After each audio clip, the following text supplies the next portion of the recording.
What's up? Welcome to Workshop Wednesday. I know this isn't much of a usable workshop as it is, but this is gonna be a day where I can just talk about things I've learned and mistakes I've made and things I think you should know if entrepreneurship's your thing, or if it's not and you just wanna know what I do every day or every week, whatever. If it is your thing or you're looking for something new, I thought it would make a whole lot of sense to spend today talking about why I think it's so important to prioritize having a place to work as an entrepreneur before you even start to think about where you're gonna live. And I wanna preface this by saying, I'm very fortunate in the fact that I have the ability to continue living at home for the foreseeable future. But a lot of what I wanna talk about stems from a podcast I was listening to with Kevin Kelly, the founder of Wired, on the Tim Ferriss show. What he talks about is this notion of voluntary simplicity. Essentially, you can lower your standards to fit any sort of lifestyle you hope to maintain. And for me right now, that voluntary simplicity is living at home and not worrying about moving somewhere and paying for a lease or buying a place or buying a tiny home. He could say it much better than I could, so I'll link to the podcast with Kevin Kelly in the description below. Let's talk about why I prioritized moving into a workshop studio like this as opposed to moving into a living studio like a lot of people would that are my age. So let's break this down into the why I'm here and then the how, like the finances. So here's the way I see it as someone who's self-employed. When you're self-employed, your return on investment or your income, however you want to think about it, is directly proportional to your work output, right? I get to decide my hours, I get to decide what projects I do, I get to decide what clients I want to take on and who I want to work for, and above all, I get to decide what I charge for those things or if I just do them. And so if you don't have a place to work and to show up to get you in a creative headspace, then what you're gonna find, or at least what I found, is I was totally hampered by my living environment. If my income is directly proportional to how hard I decide to work or what I decide to create, then I need to have a space to do those things. And living at home with my parents in a space that's theirs that I can't just manipulate without asking for permission wasn't gonna pass that test. I needed to find a place where I could show up each day and just be inspired to create, and that's what this is gonna be.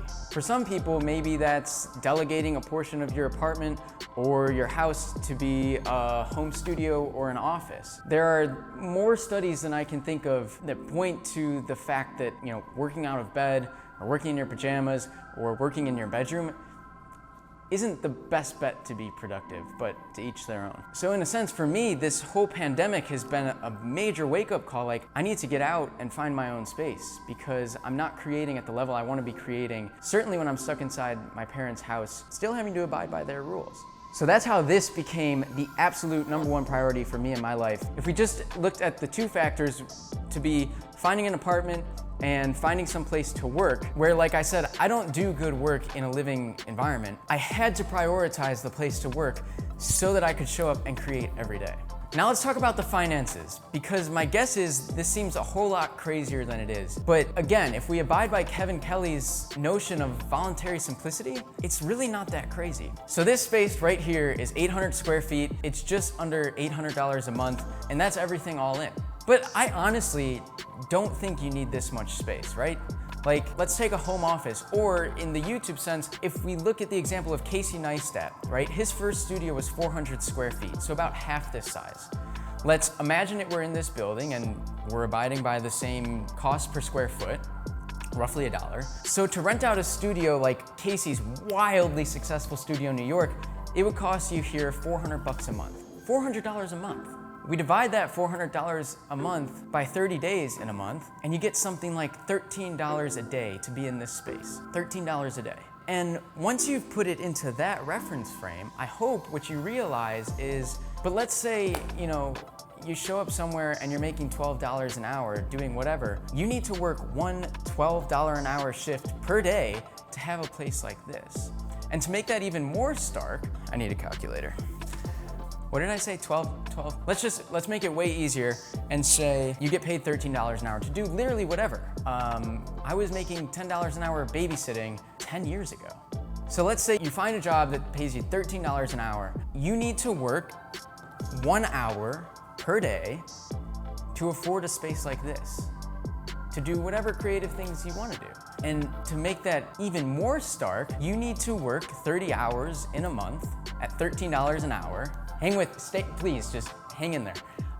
You need to work 30 hours per month to have a space like this. So, wrapping that all up, you can work 4 full days, right? What's the work day? 8 hours. In 4 full work days doing whatever, you can spend the other 26 days in a month doing whatever you want in a place like this. And I know that's a wild simplification, but that's kind of what my physics background gave me, right? The main thing we do is assume everything is spherical to make the calculations easy. That's exactly what we're doing here. I'm saying, forget your phone bills and your food costs, whatever. If we just look at having a space like this, you need to work 4 days a week at $13 an hour to afford this kind of place. I hope that's right. But that's crazy. That's crazy. So if you just shift your standards and you lower them to a sense that I only need to work 4 days and then I can do whatever I want. Hello? That's amazing. And this is partially why so many successful entrepreneurs, authors, self-development thinkers think of things in terms of days and daily wages and hourly wages. Because if I look at the rent of this place as a large sum of money per year, it's gonna feel a whole lot more unattainable than the notion that it's $13 a day. Do you buy 2 Starbucks coffees a day? That's like, I don't know, $8-9. So it's really just about how it's trade-offs. It's how you choose to spend your money and how you choose to work for your money. Now this space, like I said, that was a simplification, right? Someone wildly successful like Casey Neistat. This space is, something like $20 a day. And to me, that's a totally reasonable trade-off to take. And the best part about voluntary simplicity is if everything comes crashing down, right? I lose everything, I lose this job, I lose that client, I shoot no weddings this season, and I'm back at square one. Well, I just need to figure out how to make $20 a day. And I'm pretty sure I can do that by working for 2 hours somewhere. 2 hours.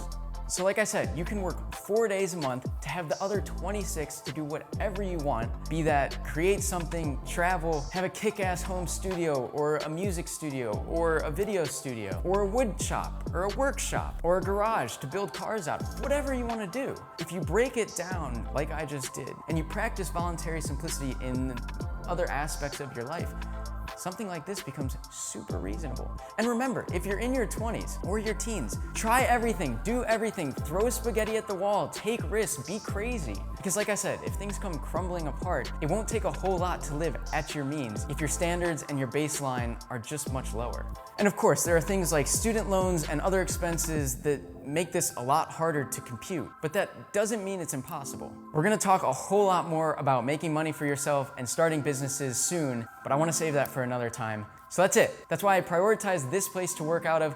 It's why it costs me about $20 a day. And once I'm set up and comfortable here and in the groove of things, then I can start thinking about moving out of my parents' house. But I promise you, I will still be practicing voluntary simplicity. Give this video a thumbs up if you liked it. Let's talk in the comments below. Let me know where you're at in your life, what kinds of moves you're planning to make, what your home office or studio or bedroom looks like as you're working from home. Anyways, thanks for watching. Until next time, I'll see you here. It's time to build this place, right?